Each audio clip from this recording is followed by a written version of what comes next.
Instagram തുറന്ന ഒരു പെൻഗ്വിനാണ്. Penguin നടക്കുന്നു, അതിന് BGM ഇടുന്നു, അതിൽ ഫിലോസഫിക്കലായിട്ടുള്ള കാര്യങ്ങൾ അതിൽ കുത്തിക്കയറ്റുന്നു. അനാവശ്യമായിട്ടുള്ള നല്ല സിനിമകളിൽ അനാവശ്യമായിട്ട് ഈ ക്യാമിയോ ഇതിനെ കുത്തിക്കയറ്റുന്നത് എനിക്ക് മനസ്സിലാവില്ല. ഈ സെക്കൻഡ് ഹാൻഡ് എംബാരസ്മെൻ്റ് എന്ന് പറയില്ല, ഞാനൊക്കെ ഇങ്ങനെ ഇതെന്താ ക്രഞ്ച് പ്രോ മാക്സ് മമ്മൂട്ടി അല്ലെങ്കിൽ എല്ലാ സ്ലാങ്ങുകളും കിടിലായിട്ട് ചെയ്ത് എന്താണ് ബഡി ആ ഒരു ലെവലിൽ നമ്മൾ ചെയ്യുന്നട്ടാ അതുപോലത്തെ ഒരു സംഭവം. അണ്ണൻ തന്നെ മിക്കവാറും ഓസ്കാർ കിട്ടും എന്നാണ് എൻ്റെ ഒരു എനിക്ക് ഇത് കാണുന്നത് വരെ നമ്മുടെ ഡിക്കാപ്രിയോന് കിട്ടും എന്നായിരുന്നു. ബേസിക്കലി എന്താണ് ഇവരിനെ വെയിറ്റ് ചെയ്യിപ്പിച്ച് നൈസിൽ ഊമ്പിച്ചു. ഈ അണ്ണനെ ഇനി BJPയിലോ അല്ലെങ്കിൽ എന്തെങ്കിലും പാർട്ടി ചേരാണ്ട് ഇനി ഇത് വിടില്ല എന്നാണ് എനിക്ക് തോന്നുന്നത്. ഭഗവത് കേസരിൻ്റെ റീമേക്ക് ഇറക്കാനാണ് ഈ പുകില്.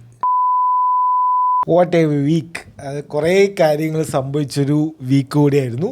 കുറച്ച് കാലത്തിന് ശേഷം കുറേ സിനിമകൾ ഇറങ്ങിയൊരു ആഴ്ച കൂടിയായിരുന്നു. ഞാൻ തിയേറ്ററിൽ പോയി കണ്ടു, ചത്താപച്ച കണ്ടു, പിന്നെ മാർട്ടി സുപ്രീം അവസാനം ഇവന്മാർക്കൊക്കെ ബോധം ഇപ്പോൾ ഉദിച്ചിട്ടേ ഉള്ളൂ. ഡിസംബർ 25 ലോകം മുഴുവൻ ഇറങ്ങിയിട്ടുണ്ട്. ഈ ഒരു മാസമായി എന്നിട്ടുമാണ് ഈ അവസാനം ഇന്ത്യയിലേക്ക് എത്തിയുള്ളൂ.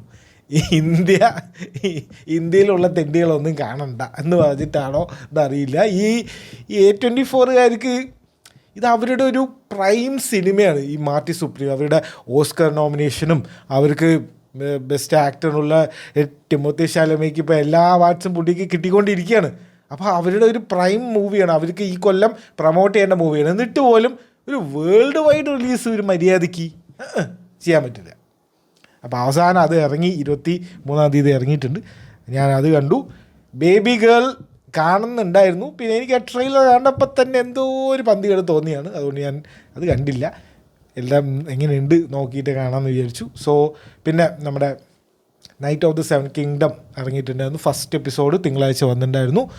അപ്പോൾ ഓൺഗോയിങ് ഒരു ഗെയിം ഓഫ് ത്രോൺസിൻ്റെ ഒരു സ്പിൻ ഓഫ് സീരീസും ഇപ്പോൾ നടക്കുന്നുണ്ട്. പിന്നെ നെറ്റ്ഫ്ലിക്സിൻ്റെ ദ റിപ്പ് എന്ന് പറഞ്ഞിട്ടുള്ള സിനിമ, അതായിരുന്നു ഒരു മേജർ റിലീസ് ഈ കഴിഞ്ഞ ആഴ്ച ഇറങ്ങിയതിൽ. That was also good. അതാണ് റിവ്യൂ സെക്ഷനിൽ. ഇനി നമ്മുടെ വേറെ അപ്ഡേറ്റ്സുകൾ ന്യൂസുകൾ നോക്കിക്കഴിഞ്ഞാൽ ഇൻസ്റ്റഗ്രാം തുറന്ന ഒരു പെൻഗ്വിനാണ്. പെൻഗ്വിൻ നടക്കുന്നു, അതിന് BGM ഇടുന്നു, അതിൽ ഫിലോസഫിക്കലായിട്ടുള്ള കാര്യങ്ങൾ അതിൽ കുത്തിക്കയറ്റുന്നു, കുറേ ആൾക്കാർ ഓവറാക്കി ചളവാക്കുന്നു. ഇതങ്ങനെയല്ല, ഇതിൻ്റെ പിന്നിൽ അർത്ഥമുണ്ട്, അങ്ങനെയുണ്ട് ഇങ്ങനെയുണ്ട് എന്നൊക്കെ പറഞ്ഞിട്ട് ഓരോ അർത്ഥങ്ങൾ, പുതിയ ദിവസം പുതിയ അർത്ഥങ്ങൾ വരുന്നു. പെൻഗ്വിൻ നിങ്ങൾക്കൊക്കെ ഈ ഇതുണ്ടോയെന്ന് അറിയില്ല. എൻ്റെ ഫീഡ് മൊത്തം ഇതാണ്. എൻ്റെ ഫീഡിൽ ഇപ്പോൾ 2 സാധനങ്ങളാണുള്ളത്. ഒന്ന് ഈ പെൻഗ്വിൻ്റെ എഡിറ്റ്സും, പിന്നെ രണ്ടാമത് മോദിജീൻ്റെ എഡിറ്റ്സും. അതായത് ഡൂംസ്ഡേയിൽ എല്ലാവരും തോൽക്കുന്നു, അപ്പോൾ ആകാശത്ത് മറ്റേ ഓറഞ്ച് നിറം വരുന്നു, എന്നിട്ട് മോദിജിയുടെ മറ്റേ ആ ഒരു സാധനം ഉണ്ടല്ലോ, അതായത് ഇതാണ് വന്ദേന മാതരോ, അതല്ല മറ്റേ വായന സാക്ഷ്യം അങ്ങനെ എന്തോ ഒരു ശ്ലോകം പോലത്തെ ഒരു സാധനം, അതൊക്കെ പറഞ്ഞിട്ട് ആ ഒരു സാധനം. ഇതാണ് ഫുൾ എഡിറ്റ്സ് മറ്റൊക്കെ ആയിട്ട് വരുന്നത്. ഇത് രണ്ടുമാണ് ഇപ്പോൾ എൻ്റെ ഫീൽഡിൽ. നിങ്ങളുടെയൊക്കെ എന്താണെന്ന് അറിയില്ല. അപ്പോൾ എന്താണ് ഈ പെൻഗ്വിൻ്റെ കാര്യം നോക്കാം, മോദിജിൻ്റെ കാര്യം നോക്കേണ്ട ആവശ്യമില്ല. ഫുള്ള് കോമഡിയാണത്. പിന്നെ കുറേ അപ്ഡേറ്റ്സുകളുള്ളത് നമ്മുടെ ബെക്കാം ഫാമിലി. ഡേവിഡ് ബെക്കാമിനെ അറിയാലോ, പുള്ളിക്കാരൻ്റെ ഫാമിലിയിലുള്ള ആൾക്കാരൊക്കെ അടിച്ച് പിരിഞ്ഞിട്ടുണ്ട്. That was like the pop culture thing, the biggest pop culture thing happened last week. Okay, അതുണ്ട്. പിന്നെ നെക്സ്റ്റ് ഉള്ളത് നമ്മുടെ അണ്ണൻ്റെ ഈ ജനനായകൻ ഇനി പെട്ടിയിലാക്കി മ്യൂസിയത്തിലോ അല്ലെങ്കിൽ നേരെ OTTയിലേക്കോ ഇറക്കേണ്ടി വരുന്ന അവസ്ഥയായിട്ടുണ്ട്. എന്താണെന്നറിയില്ല, it's A fucking weird thing. അതിൻ്റെ ഒരു കോടതിൻ്റെ ഒരു ഡീറ്റെയിൽസ് ഉണ്ട്, ഞാൻ അതിപ്പോൾ എക്സ്പ്ലെയിൻ ചെയ്യാം. എന്തത്, അതായത് ഒരു ആൾക്ക് ഒരു പാർട്ടി തുടങ്ങി എന്നുള്ള പേരിൽ ഒരു സിനിമ, അതിപ്പോൾ you can agree or disagree with that party or there ideology, that doesn't matter. ഒരു സിനിമ അത് ഇത്രയും വലിയൊരാളുടെ ആലോചിക്കണം, 500 കോടിയോ എന്താ മുടക്കിയെടുത്ത പ്രൊഡ്യൂസർ ആരായി. ഇത് മുടങ്ങി ആ ടോക്സിക്കിൻ്റെയൊക്കെ അവസ്ഥ എന്താവും? അതിക്ക് പൈസ കൊടുക്കണമല്ലോ. ഇനി സെയിം ഡയറക്ടറാണ്, സെയിം പ്രൊഡ്യൂസറാണ്. അറിയില്ല, മൊത്തത്തിൽ പ്രശ്നമാണ്. സോ അതിൻ്റെ ഓരോ ഡീറ്റെയിൽസ് വരുന്ന അണ്ണനെ എല്ലാവരും കൂടെ നൈസിൽ അങ്ങോട്ട് മൂഞ്ചിച്ച് വിട്ടിട്ടുണ്ട്. വിജയണ്ണൻ ഈസ് ലൈക്ക് ഇത് ഒരു ട്രാപ്പാണോ അതോ ഇനി ഇതൊരു സെൻറ്റിമെൻ്റൽ വർക്കൗട്ട് ആക്കാനാണോ അതും അറിയില്ല. സോ അതിൻ്റെ കാര്യങ്ങളൊക്കെ നമുക്ക് നോക്കാം. എന്തായാലും കോടതിയിൽ കുറേ കാര്യങ്ങൾ നടന്നിട്ടുണ്ട്. പിന്നെ നമുക്കുള്ളത് OTT റിലീസുകളാണ്. ഒരുപാട് OTT റിലീസ് വരുന്നുണ്ട്. തിയേറ്റർ റിലീസിനേക്കാളും ഇപ്പോൾ OTT റിലീസ് ഈ ഒരു ആഴ്ചയും ഇനി വരാനിരിക്കുന്ന ആഴ്ചയൊക്കെ വരുന്നുണ്ട്. സോ അതിൻ്റെ കാര്യങ്ങളും നമുക്ക് നോക്കാം. So let's go to the reviews of the week. So ആദ്യം കണ്ടത് ചത്താ പച്ച. ഓക്കെ, കിഡിലൻ സിനിമ. ഓക്കെ, പോസിറ്റീവ് നെഗറ്റീവ് ഒന്നും ഞാൻ പറയുന്നില്ല. എനിക്ക് തോന്നിയ കാര്യം പറയാം. എനിക്ക് മനസ്സിലാവാത്ത രണ്ട് കാര്യമുണ്ട്. ഒന്ന്, ഇതെന്താണ് ഉദ്ദേശിക്കുന്നത്? അതായത് ഈ സീരീസ് ധർമ്മ പ്രൊഡക്ഷൻസ്, ഇത് വലിയ വലിയ പ്ലെയേഴ്സൊക്കെയാണ് ഇതിൻ്റെ ഡിസ്ട്രിബ്യൂഷനും. അതേപോലെ ഇത് ഈ ഏതൊരു മലയാള സിനിമയ്ക്കും ഇത്രയും ഈ ഹിന്ദിയിൽ ഓരോ ട്രാക്കേഴ്സും കുറേ ഇങ്ങനത്തെ കുറേ ഈ സോഷ്യൽ മീഡിയയിലെ ടീംസൊക്കെ ഉണ്ട്. അവർ വരെ ഈ ചത്താ പച്ച സിനിമയ്ക്ക് ഫുള്ള് പ്രമോഷനും പോസ്റ്റുകൾ, അതിൻ്റെ അപ്ഡേറ്റ്സ്, ഇതിൻ്റെ പോസ്റ്റർ ഇറങ്ങി, ഇതിൻ്റെ അതിറങ്ങി, ഇതിറങ്ങി. അപ്പോൾ കാര്യമായിട്ട് പൈസ ഇറക്കിയിട്ട് PR ചെയ്തിട്ടുണ്ട്. അതും ഒരു വലിയൊരു ഹീറോ ഒന്നും ഇല്ലാണ്ട് പോലും അവർ ഇത്രയും ചെയ്തിട്ടുണ്ട്. So that was good actually. എനിക്കത് മനസ്സിലാവുന്നില്ല അതെങ്ങനെയാണ് ഇങ്ങനൊരു സിനിമയ്ക്ക് ഇത്രയും സംഭവം കിട്ടിയെന്നുള്ള കാര്യം. ബട്ട് ഇതൊക്കെയാണ് നമ്മൾ പാൻ ഇന്ത്യ എന്ന് പറഞ്ഞിട്ട് ഇറക്കേണ്ട. ഞാൻ എപ്പോഴും പറയും, ഈ പാൻ ഇന്ത്യ എന്ന് പറഞ്ഞിട്ട് ഈ കണ്ട ഈ ഇൻ്റർനാഷണൽ കുറേ ഹെലികോപ്റ്റർ പോകുന്നതും കുറേ മറ്റേ ബോംബ് പൊട്ടി മറ്റേത് മരിക്കുന്നതും അങ്ങനത്തെ സിനിമകളല്ല. നമുക്ക് more local is equal to international, അങ്ങനെ എന്തോ ഒരു സംഭവമില്ല. അതന്നെ ഈ നമ്മുടെ നാട്ടിൽ എന്താ നടക്കുന്നത്, നമ്മുടെ നാട്ടിലൊരു കൾച്ചർ കാണിച്ചു കൊടുക്കുക എല്ലാവർക്കും, അങ്ങനെയല്ലേ വേണ്ടത്. സോ ഇങ്ങനത്തെ സിനിമകൾ തന്നെയാണ് പാൻ ചെയ്യേണ്ടത്. പക്ഷെ അവർ പക്ക ഒരു കമേഴ്ഷ്യൽ മൂവി ചെയ്യുന്ന പോലെ ഈ ധർമ്മനെയും മറ്റേ ടീംസിനെയൊക്കെ വിളിച്ചിട്ട് ചെയ്തിട്ടുണ്ട്. ധർമ്മ പ്രൊഡക്ഷൻസും സീരീസൊക്കെ ഈ മലയാളത്തിന് മുന്നേ ഇങ്ങനത്തെ ഒരു സിനിമ ചെയ്തിട്ട് എനിക്കറിയില്ല. ഞാൻ വെറുതെ ആണെന്ന് വിചാരിച്ചു. അപ്പോൾ ഈ സിനിമ തുടങ്ങുമ്പോഴേക്കും ധർമ്മൻ്റെ മറ്റേ ടൈറ്റിൽ കാർഡ് വരുന്നു, മറ്റേതൊരു സീരീസ് വരുന്നു. പിന്നെ ഈ ശങ്കർ എഹ്സാൻ ലോയിനെ, അതെന്താണ് സംഭവം? അത് എനിക്ക് അങ്ങനെ മനസ്സിലായില്ല. ഇത് എന്താ പറയുക, ഈ നോർത്ത് ഇന്ത്യയിലേക്ക് മാർക്കറ്റ് ചെയ്യാൻ എളുപ്പത്തിനാണോ ചെയ്തത്? അറിയില്ല. ഇതാണ് എനിക്ക് കുറച്ച് മനസ്സിലാവാത്ത കാര്യങ്ങൾ. നമ്മൾ റൂട്ടാണ് കാണിക്കുന്നത്. നമ്മുടെ കൊച്ചി മട്ടാഞ്ചേരിയിലെ ആ ഒരു സംഭവമാണ് കാണിക്കുന്നത്. എത്ര അടിപൊളിയായിട്ടാണ് കാണിച്ചിരിക്കുന്നത്. അതായത് എപ്പോഴും കൊച്ചി എന്ന് പറഞ്ഞാൽ കുറേ കഞ്ചാവ്, ഇതൊക്കെ തന്നെയല്ല എപ്പോഴും കുറേ കാർണിവൽ. പക്ഷെ അതൊന്നുമല്ല, ഇത് വേറെ തന്നെ ഒരു ഇതാണ് കാണിച്ചിരിക്കുന്നത്. So it's very nice to watch. അതിന് ഇങ്ങനെ ഇവിടുത്തെ ബന്ധമില്ലാത്ത ഈ മ്യൂസിക് ഡയറക്ടറിനെയൊക്കെ കൊണ്ടുവരേണ്ട ആവശ്യമുണ്ടോ? I don't know man. പിന്നെ അങ്ങനെ പാട്ടായിട്ടില്ല, സ്കോറാണ് കുറേ ഉള്ളത്. ചിലപ്പോൾ അതുകൊണ്ടായിരിക്കും, മറ്റേ മാർക്കറ്റ് ചെയ്യാൻ എളുപ്പത്തിനും കൂടെ ആയിരിക്കും. ഓക്കെ, അത് പോട്ടെ. രണ്ടാമത്തെ മനസ്സിലാവാത്ത കാര്യം,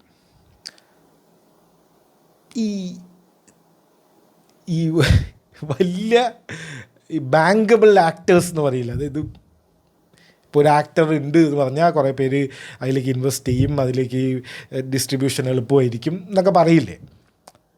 അതുകൊണ്ടാണോ ഈ വെറുതെ ഈ അനാവശ്യമായിട്ടുള്ള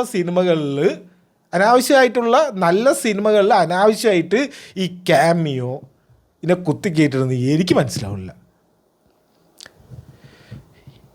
ഈ സിനിമ കിടിലൻ സിനിമയാണ്. കിടിലൻ തംസപ്പ് നമുക്ക് കൊടുക്കാം, പോയി കാണാ പിള്ളേരെ എന്ന് നമുക്ക് പറയാം. ബട്ട് ഇതിൻ്റെ ഒരു പീക്ക് മൊമെൻ്റ് ഉണ്ട്. ഈ പീക്ക് മൊമെൻറ്റിൽ ഇതിൻ്റെ ഗ്രാഫ് ഇങ്ങനെ പോവാണ്. ഓ സെറ്റ് പടം. ആ ഒരു പീക്ക് ഇതവിടെ എത്തിയിട്ട് അങ്ങനെ താഴ്ന്ന് പിന്നെ കുറച്ച് കയറി അവസാനത്തെ ഒരു സാധനമൊക്കെ ഉണ്ട്. ഓ അത് പൊളി. അതായത് അവർക്കത് എന്തിനാണ് ഇങ്ങനത്തെ ഈ ക്യാമിയോ ചെയ്യണ്ടേ? അല്ലെങ്കിൽ പക്ഷെ അത് ഇപ്പോൾ അവരെ കുറ്റം പറഞ്ഞിട്ട് കാര്യമില്ല. ചിലപ്പോൾ അങ്ങനെ മമ്മൂട്ടിയൊക്കെ ഉണ്ട് എന്ന് പറഞ്ഞാൽ ചിലപ്പോൾ ഈ OTT അല്ലെങ്കിൽ സാറ്റലൈറ്റോ അല്ലെങ്കിൽ അങ്ങനത്തെ എന്തെങ്കിലും ബിസിനസ്സൊക്കെ കുറച്ച് കൂടുതൽ എളുപ്പത്തിൽ നടക്കും. കാരണം ഇതൊക്കെ പിള്ളേരല്ലേ, ചിലപ്പോൾ ഇവരിനെ വെച്ചിട്ട് കുറച്ച് അത്യാവശ്യം ഇൻവെസ്റ്റ്മെൻറ്റ് ടെക്നിക്കൽ സംഭവമൊക്കെ നൈസായിട്ട് ചെയ്തിട്ടുണ്ട്. അതുകൊണ്ടാണോ എന്നറിയില്ല. ഇപ്പോൾ അവരിനെ പറയാനും പറ്റില്ല. It's all business at the end of the day. But this cameo like ആ ക്യാമിയോ ഇല്ലെങ്കിൽ ഉണ്ടല്ലോ പൊള്ളി സിനിമ.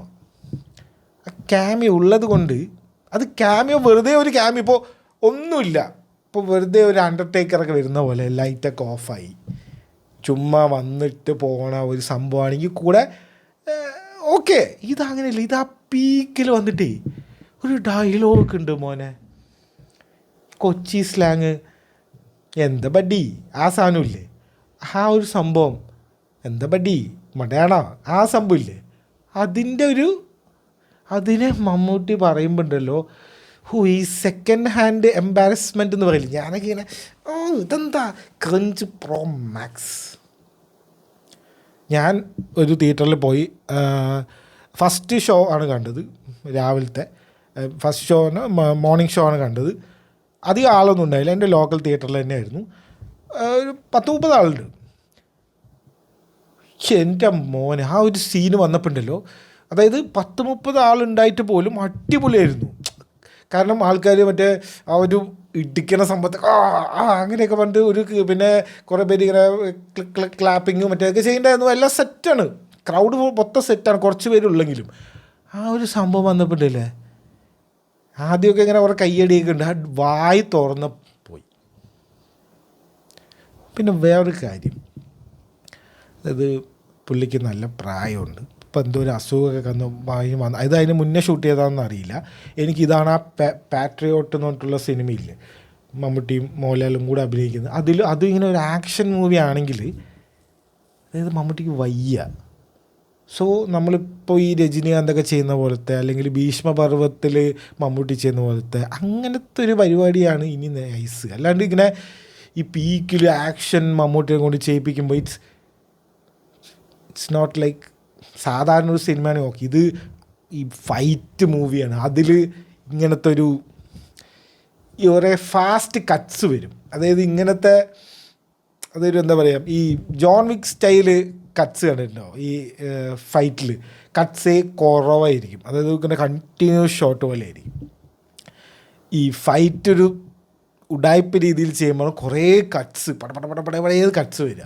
ആ കട്ട്സ് വരുമ്പോൾ തന്നെ നമുക്ക് കാരണം ഇപ്പോൾ ഒരു ഗോൾഡ് സ്റ്റാൻഡേർഡ് എന്ന് പറയുമ്പോൾ ഈ ജോൺ വിക്ക് സിനിമകളാണല്ലോ. അപ്പോൾ അതും ഇതൊരു ഫൈറ്റ് മൂവിയാണ്, WWE ഒരു മൂവിയാണ്. അപ്പോൾ അതിലൊക്കെ വന്നിട്ട് ആ ഒരു മമ്മൂട്ടിൻ്റെ ഫൈറ്റൊക്കെ കാണുമ്പോണ്ടല്ലോ, ഒന്നാമത് ഡയലോഗ് ഭയങ്കര ശോകം.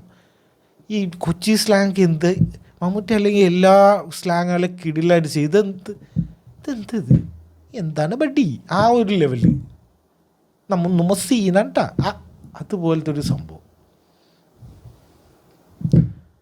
That whole theatre went silent. ഞാനൊക്കെ ഇങ്ങനെ എന്താ പറയുക, ആ ഒരു level second hand embarrassment was that scene man. അത് നിങ്ങൾക്ക് OTT വരുമ്പോൾ നിങ്ങൾക്ക് മനസ്സിലാവും.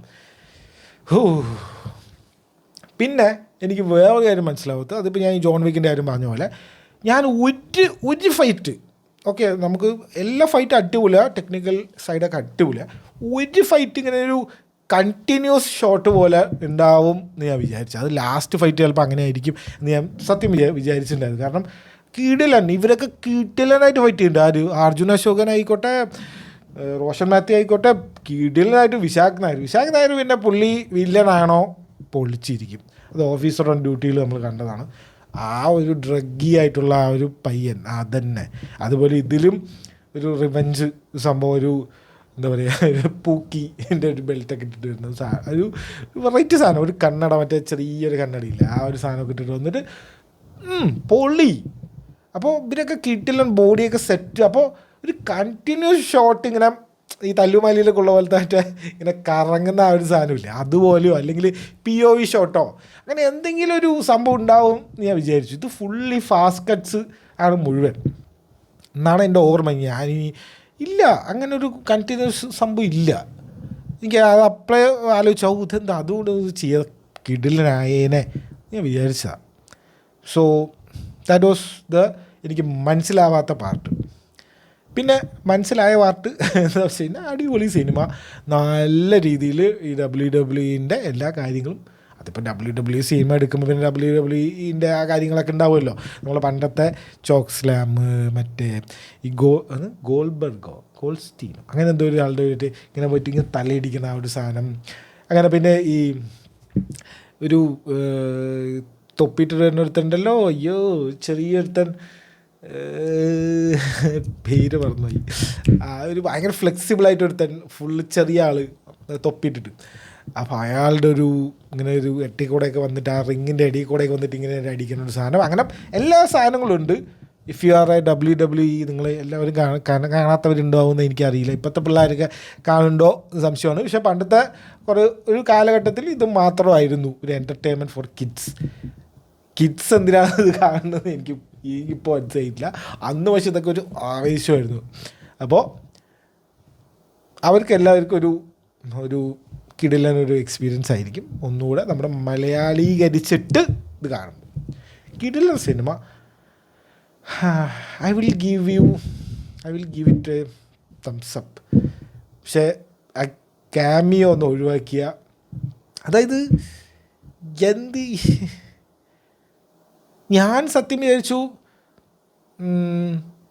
അതായത് മമ്മൂട്ടി കൊണ്ട് ഫൈറ്റ് ചെയ്യിപ്പിക്കുന്ന ആവശ്യമേ ഇല്ല അവിടെ. ചുമ്മാ വന്ന് നിന്നിട്ട് ഈ പിള്ളേർക്കൊക്കെ ഒന്ന് ഓണാക്കി വിട്ടാൽ മതി. ഇത് ഇടയ്ക്ക് മമ്മൂട്ടിയെ കൊണ്ട് ഡയലോഗ് പറയിപ്പിക്കുക, ഫൈറ്റ് ചെയ്യിപ്പിക്കുക, അതിൻ്റെ ഒന്നും ആവശ്യമില്ല. ചുമ്മാ ഒരു അണ്ടർടേക്കറിനെ പോലെയോ എന്തെങ്കിലും ഒരു മറ്റേ ലൈറ്റ് ഓഫ് ആയിട്ട് വരുന്ന പോലത്തെ ഒരു സംഭവം അങ്ങനെ എന്തെങ്കിലും ഞാൻ മതി, നൈസായിരിക്കും. I don't know why they went this route.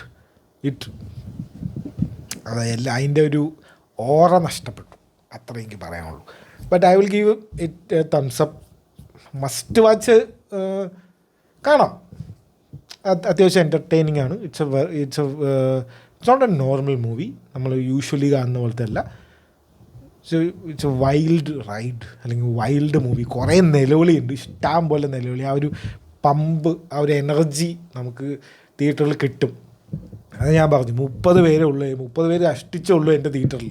എന്നിട്ട് പോലും ഫുൾ ആവേശം, അങ്ങനെയൊക്കെ ആയിരുന്നു എല്ലാവരും.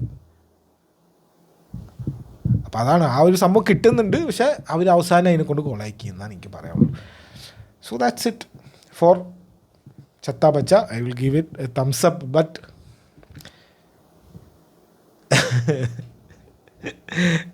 അത് പറയാനില്ല, തംസ് അപ്പ് കൊടുത്തു ആ പോട്ട്. ഇനി അടുത്തത് ഞാൻ കണ്ടത് മാർട്ടി സുപ്രീമാണ്.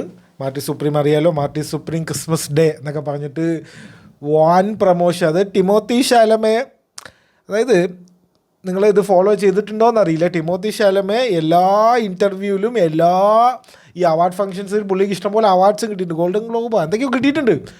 ഇവിടെയൊക്കെ വരുമ്പം ഓവർ കോൺഫിഡൻറ്റ് ആ ഒരു പരിപാടിയില്ല. അതായത് ഐ വാണ്ട് ഗ്രേറ്റ്നെസ് അല്ലെങ്കിൽ ഹമ്പിളായിട്ടുള്ളൊരു വർത്തമാനമല്ല, താങ്ക് യു അതുമില്ല, എനിക്ക് ഐ ഡിസേർവ് ദിസ് എന്ന് പറഞ്ഞിട്ടുള്ള ആ ഒരു സംഭവത്തിൽ ആ ഒരു കോൺഫിഡൻറ്റിലാണ് പുള്ളി. അപ്പം ഞാൻ വിചാരിച്ചു ഇതിന് വല്ല ക്യാരക്ടർ ഈ സിനിമയിൽ ഇങ്ങനെ ആയിരിക്കും. നമ്മൾ കണ്ടിട്ടില്ലല്ലോ സിനിമ, ഇവരൊക്കെ 1 മാസം മുന്നേ കണ്ടു. അമേരിക്കയിലും ബാക്കിയുള്ളവിടെയൊക്കെ 25-ാം തീയതി ഇറങ്ങിയിട്ടുണ്ട്. അപ്പോൾ എന്താണ്, അപ്പോൾ പുള്ളി ആ ഒരു സംഭവത്തിൽ, അപ്പോൾ എല്ലാവരും കുറേ പേര് ഇവനെന്താ പ്രാന്തായോ എന്നൊക്കെ പറഞ്ഞിട്ട് കുറേ പേര് ഇതിന് കുറ്റം പറയേണ്ടത് ഇൻ്റർനെറ്റിൽ. അപ്പോൾ എനിക്ക് തോന്നിയത് എന്തോ ക്യാരക്ടർ പിടിക്കുകയാണോ, ഇനി മാർട്ടി സുപ്രീം അങ്ങനെ ആയിരിക്കുമോ എന്ന് തോന്നി. അത് തന്നെ, അതായത് ഒരു cocky, like overconfident, like I will stop at nothing എന്ന് പറയുന്ന ആ ഒരു സംഭവമില്ലേ. ഈ സാഫ്റ്റി ബ്രദേഴ്സ് എന്ന് പറഞ്ഞിട്ടൊരു ഡയറക്ടേഴ്സ് ഉണ്ട്, 2 പേരാണ്, ബെനി സാഫ്ഡിയും ജോഷ് സാഫ്ഡിൻ്റെയാണ് ഈ സിനിമ. ഇവരുടെ സിനിമ, ഇതിന് മുന്നത്തെ സിനിമ ഏതാണെന്ന് വെച്ചാൽ അൺകട്ട് ജെംസും ഗുഡ് ടൈംസും. റോബർട്ട് പാറ്റിൻസൻ്റെ ഒരു ഗുഡ് ടൈംസ് കൊണ്ടൊരു സിനിമയുണ്ട്. എൻ്റെ മോനെ BP ഉള്ളവരൊക്കെ അത് കണ്ടു കഴിഞ്ഞാൽ ചിലപ്പോൾ BP വന്നത് തട്ടിപ്പോവും. അതുപോലെ അൺകട്ട് ജെംസും, അതായത് ഒരു സമാധാനം ഉണ്ടാവില്ലേ, ടെൻഷൻ ബേജാറ് തന്നെ ഫുള്ള്. അതായത് അതിപ്പോൾ എങ്ങനെ നമ്മുടെ അവിടുത്തെ അങ്ങനെ ഒരു സിനിമ ഉണ്ടോ? അത് സിനിമ എനിക്ക് പെട്ടെന്ന് ഓർമ്മ വരില്ല. അതായത് stakes will be always high. അതായത് ഇത് ചെയ്തില്ലെങ്കിൽ നായകൻ തീർന്നു, അല്ലെങ്കിൽ ഇവൻ ഇത് ചെയ്തില്ലെങ്കിൽ ഇവൻ്റെ പണി കഴിഞ്ഞു എന്നുള്ള ഒരു വലിയൊരു സംഭവം ഉണ്ടാവും.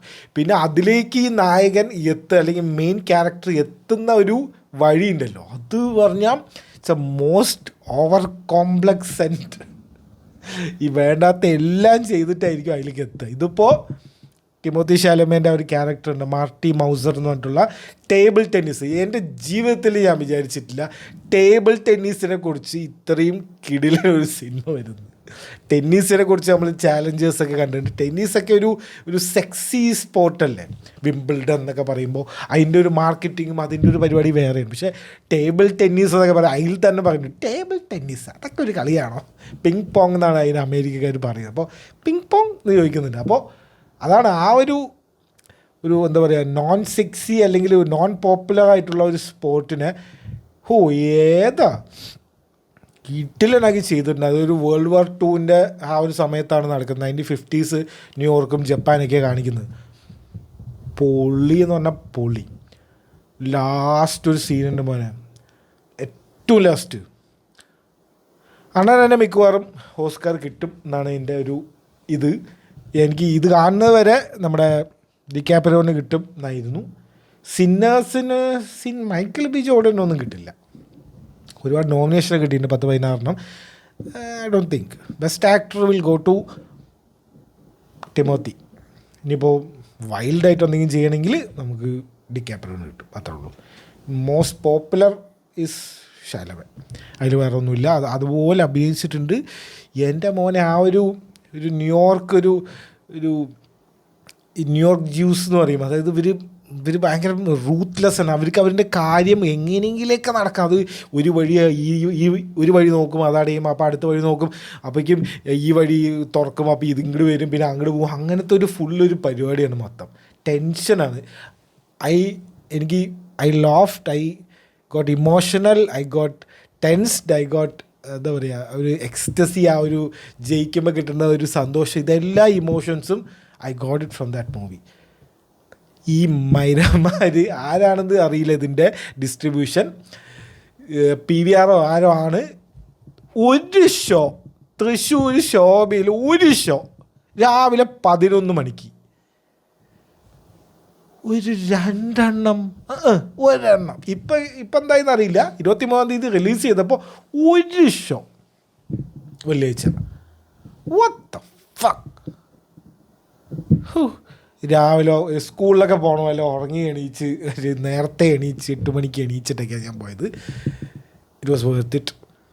കാരണം ഇതിൻ്റെ റിവ്യൂസും കാര്യങ്ങളും, ഇതിൻ്റെ ട്രോൾസും, ഇതിൻ്റെ മീംസും, ഇതിൻ്റെ പ്രമോഷൻസും, ഇതിൻ്റെ വീഡിയോസും കാണാത്ത നിങ്ങൾ ഇൻ്റർനെറ്റ് യൂസ് ചെയ്യുന്നുണ്ടെങ്കിൽ ഈ ടിമോത്തി ഷാലമേൻ്റെ മോന്ത എന്തായാലും ഈ കുറച്ച് മാസങ്ങളായിട്ട് കണ്ടിട്ടുണ്ടാവും. പുള്ളി ഇതിനെ പ്രൊമോട്ട് ചെയ്ത് ഇല്ലാണ്ടാക്കിയിട്ടുണ്ട്. SD കിഡിൻ്റെ കൂടെ ഒരു റാപ്പ് സോങ് വരെ റാപ്പ് ചെയ്തു, യൂട്യൂബേഴ്സിൻ്റെ കൂടെ കൊളാബ് ചെയ്തു, കുറേ ഇൻ്റർവ്യൂ ചെയ്തു. പുള്ളിയുടെ ആ ഒരു ക്യാരക്ടർ വിട്ടു പോകുന്നില്ല. ഇപ്പോഴും പുള്ളി ആ ക്യാരക്ടർ തന്നെയാണ്, മാർട്ടി മൗസ് എന്നുള്ള ക്യാരക്ടർ തന്നെയാണ്. അത് നിങ്ങൾക്ക് പുള്ളിയുടെ ഒരു ഗോൾഡൻ ഗ്ലോബിൻ്റെ സ്പീച്ചോ ഏതോ ഒരു അവാർഡ് കിട്ടിയിട്ടുണ്ട് പുള്ളിക്ക്, ക്രിറ്റിക്സ് ചോയ്സോ അങ്ങനെ എന്തോ ഒരു സംഭവം. അപ്പോൾ അതൊരു നോക്കിയാൽ മതി. അത് സെയിം ക്യാരക്ടറാണ്. എനിക്ക് അപ്ലൈ തോന്നിയിരുന്നത് ഇത് ഇവനെ ഈ ക്യാരക്ടർ വിട്ടിട്ടില്ല എന്ന്. സെയിം. സോ ബെസ്റ്റ് ഫിലിമിന് കിട്ടുമോ? ബെസ്റ്റ് ഫിലിം ചിലപ്പോൾ സിന്നേഴ്സ് കൊണ്ടുപോകുന്നു തോന്നുന്നു. കാരണം ഇത്രയും നോമിനേഷനൊക്കെ കൊടുത്തതല്ലേ. ഇനിയിപ്പോൾ ഇവർ എല്ലാവരും വോട്ട് ചെയ്യുമോ, അല്ലെങ്കിൽ ചിലപ്പോൾ വൺ ബാറ്റിൽ ആഫ്റ്റർ അനദർ ആയിരിക്കും. ബെസ്റ്റ് മൂവി പറയാൻ പറ്റില്ല. ടൈറ്റ് കോമ്പിനേഷനാണ് ഇപ്രാവശ്യം. 3 സിനിമകൾ തമ്മിൽ, ഒന്ന് സിന്നേഴ്സ്, വൺ ബാറ്റിൽ ആഫ്റ്റർ അനദർ, പിന്നെ ഒന്ന് മാർട്ടി സുപ്രീം. That's it. അപ്പോൾ അങ്ങനത്തെ ഒരു സിനിമയാണ്. അപ്പോൾ ഈ A24 എന്ന് പറഞ്ഞിട്ടുള്ളൊരു ടീംസാണ് ഇത് ഇറക്കുന്നത്. ഇവർക്ക് ഈ ഇന്ത്യ എന്ന് പറഞ്ഞൊരു സ്ഥലമുണ്ട് എന്ന് ഇവർക്ക് അറിയില്ല എന്ന് തോന്നുന്നു. അപ്പോൾ നമ്മളിവിടെ ഇരുന്ന് മലയാളത്തിൽ ഇവരെ കുറ്റം പറഞ്ഞിട്ട് ഇവർ കേൾക്കില്ല. അപ്പോൾ എന്താ ചെയ്യാൻ പറ്റുമെന്ന് വെച്ച് കഴിഞ്ഞാൽ, നിങ്ങൾ if you want to watch like a Oscar winning kind of a movie, go to theatres and watch it please. Okay. അപ്പം ഞാൻ ഈ സിനിമ റെക്കമെൻഡ് ചെയ്യേണ്ട ആവശ്യമില്ല. ഓൾറെഡി നിങ്ങൾ ഇതിനെക്കുറിച്ചൊക്കെ അറിഞ്ഞിട്ടുണ്ടാവും. Go watch it. Marty Supreme. രാവിലെ 10 മണിക്കും 9 മണിക്കൊക്കെയാണ് ഒമാര് ഷോ വയ്ക്കുന്നത്. അറിയില്ല തിണ്ടികൾ ഓരോ. അപ്പോൾ കാണുക. Okay, go watch it. Marty Supreme is double thumbs up. Okay, go watch it. അടുത്തത് നമ്മളൊരു സീരീസ് കണ്ടു, നമ്മുടെ Knight of the Seven Kingdom. It was, അവരാദ്യം തന്നെ പറഞ്ഞിട്ടുണ്ട് ഇത് നിങ്ങൾ ഉദ്ദേശിക്കുന്ന ഗെയിം ഓഫ് ത്രോൺസ് പോലെയല്ല, it's something different. Exactly like that. It is different. Okay, ഇതിലൊരു കോൺടെക്സ്റ്റ് മാത്രം ഞാൻ പറഞ്ഞുതരാം. ആകെ ഒരു എപ്പിസോഡ് ഇറങ്ങിയിട്ടുള്ളൂ. എനിക്ക് ഒരു അബദ്ധം പറ്റിയത്, ഞാൻ ആ പ്ലറിബസ് ഇറങ്ങിയപ്പോൾ 2 എപ്പിസോഡ് ഒരുമിച്ച് ഇറങ്ങിയപ്പോൾ ഞാനൊരു വീഡിയോ ചെയ്തിരുന്നു. അത് എൻ്റെ തെറ്റാണ്, ഒരിക്കലും അങ്ങനെ ചെയ്യാൻ പാടില്ല. ഞാൻ അതാണ് ഈ ഫോൾ ഔട്ടിൻ്റെയും വീഡിയോ ചെയ്യാത്തത്. ഫോൾ ഔട്ട് കിട്ടില്ലാനായിട്ട് പോകുന്നുണ്ട്. ഒരു 3-4 എപ്പിസോഡ് കഴിഞ്ഞു. പക്ഷേ ഇവന്മാർ അവസാനം എന്തെങ്കിലും കൊണ്ട് കൊളാക്കോ എന്നുള്ളൊരു പേടിയാണ് എനിക്ക്. ആ പ്ലറിബസ് ആദ്യം കണ്ടപ്പോണ്ടല്ലോ കിട്ടില്ലായിരുന്നു, അവസാനം കൊണ്ട് അതിനെ കൊണ്ട് കൊളവാക്കി എന്നല്ല, അതിലൊന്നുമില്ല, നത്തിങ്. എന്തെങ്കിലും ഒന്ന് കാണിക്കണേ, നമ്മൾ കാണാൻ റെഡി ആയിട്ട് ഇരിക്കുകയാണ്, ഷോ സംതിങ്, അതുപോലും ഇല്ല. അതിനെക്കുറിച്ച് നമ്മൾ പറഞ്ഞു, അത് പോട്ടെ. അപ്പോൾ ഒരു എപ്പിസോഡ് ഇറങ്ങിയിട്ടുള്ളൂ, എല്ലാം മൺഡേ രാവിലെ 8 മണിക്ക് അങ്ങനെയാണ് ഇറങ്ങുന്നത്. ഇതെന്താ സംഭവം എന്ന് വെച്ച് കഴിഞ്ഞാൽ, കോണ്ടെക്സ്റ്റ് ഞാൻ ഒന്ന് ജസ്റ്റ് പറഞ്ഞുതരാം. 78 year after House of the ഡ്രാഗനും, അതായത് ഈ ടർഗേരിയൻ ആൾക്കാരൊക്കെ മരിച്ചില്ലാണ്ടായിട്ട് ടാർഗേരിയൻ ഫാമിലി മുഴുവൻ നശിച്ച് കഴിഞ്ഞിട്ടുള്ള 78 വർഷം കഴിഞ്ഞിട്ടും ഗെയിം ഓഫ് ത്രോൺസിൻ്റെ 89 വർഷം മുന്നേയും. സോ ആ ഒരു ഇടയിലുള്ള ഒരു ടൈം പീരീഡാണ്. ഡങ്കൻ ദി ടോൾ എന്ന് പറഞ്ഞിട്ടുള്ള ഒരു നൈറ്റും എഗ് എന്ന് പറഞ്ഞിട്ടുള്ള അയാളുടെ ഒരു സ്ക്വയറും കൂടെയുള്ള ഒരു പയ്യൻ്റെ ഒരു കഥയാണിത്. അവരുടെ ഒരു ജേണിയാണ് ബേസിക്കലി സ്റ്റോറി. ഇതൊക്കെ നിങ്ങൾക്ക് ട്രെയിലറിന്ന് കണ്ടിട്ടുണ്ടാവും. ഒരു കോണ്ടെക്സ്റ്റ് എന്താണെന്ന് വെച്ച് കഴിഞ്ഞാൽ, ഈ ഡങ്കൻ ദി ടോൾ എന്ന് പറഞ്ഞ ആൾ പിന്നീട് കിങ്സ് ലാൻഡിങ് ചെന്ന് കിങ്സ് ഗാർഡിൻ്റെ മെയിൻ ആളാവും. ഓക്കെ, സോ അയാളുടെ ഒരു ബിഗിനിങ് സ്റ്റേജാണ് നമ്മളിപ്പോൾ കാണുന്നത്. He's nothing now. അയാളൊരു നൈറ്റ് പോലും അല്ല ഇപ്പോൾ. ആക്ച്വലി അയാൾ നൈറ്റ് ആണെന്ന് പറയുന്നത് തന്നെ ഫേക്കാണ്, ഫേക്ക് ആവാതിരിക്കുക, അങ്ങനത്തെ ഒരു സംഭവത്തിലാണ് പോകുന്നത്. പിന്നെ ജോഫ്രി, ഗെയിം ഓഫ് ത്രോൺസിൽ ജോഫ്രി ഇയാളെ കുറിച്ച് മെൻഷൻ ചെയ്യുന്നുണ്ട്. ഇവരുടെ ഒരു വൈറ്റ് ബുക്ക് എന്ന് പറഞ്ഞിട്ടൊരു ബുക്കുണ്ട്, അതിൽ 4 പേജ് ഈ ഡങ്കൻ ദി ടോളിനെ കുറിച്ചാണ് എന്ന് പറഞ്ഞിട്ട് ഒരു സംഭവം മെൻഷൻ ചെയ്തു. So is A very important person. Okay, അത് പിന്നെ ഈ എഗ് എന്ന് പറഞ്ഞിട്ട് ചെറിയൊരു പയ്യൻ നടക്കുന്നില്ലേ കൂടെ, അതാരാന്ന് ചോദിച്ചു കഴിഞ്ഞാൽ അതൊന്നും ഇതിൽ കാണിക്കുന്ന എനിക്ക് തോന്നുന്നില്ല. കാരണം ഇത് വേറെ തന്നെ ഒരു സ്റ്റോറിയാണ്. ഇപ്പം ഞാൻ പറയാൻ പോകുന്ന കാര്യം ഇതൊന്നും I think everybody knows this. സ്പോയിലറൊന്നും അല്ല എന്നാണ് എൻ്റെ ഒരു വിശ്വാസം. ഇവൻ ഒരു ചെറിയ പയ്യനാണിപ്പോൾ. ഇവൻ വളർന്ന് വലുതായിട്ട് ഇവനൊരു actually he's a Targaryen. Okay, King Aegon 5th എന്ന് പറഞ്ഞിട്ടുള്ള ഒരു ടർഗേരിയനാണ് ഇവൻ. ഈ പയ്യൻ മാറ്റ് കിങ്ങിൻ്റെ മുത്തശ്ശൻ, ഗ്രാൻഡ് ഫാദറോ അങ്ങനെ എന്തോ ആയിട്ട് വരും. അപ്പോൾ അതാണ് സംഭവം.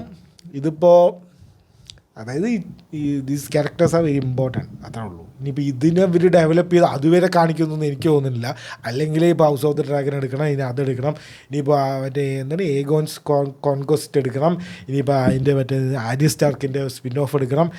അതിൻ്റെ ഇടയിൽ അതുവരെ എത്തും തോന്നുന്നില്ല. ഇത് ഇവരുടെ കുറച്ച് അഡ്വഞ്ചേഴ്സും സംഭവങ്ങളൊക്കെ ആയിരിക്കും. അതിൻ്റെ ബുക്ക് ഓൾറെഡി അണ്ണനെ എഴുതിയും വെച്ചിട്ടുണ്ട്, ജോർജ് ആർ ആർ മാർട്ടിൻ എഴുതിയും വെച്ചിട്ടുണ്ട്. So that's it, go watch it.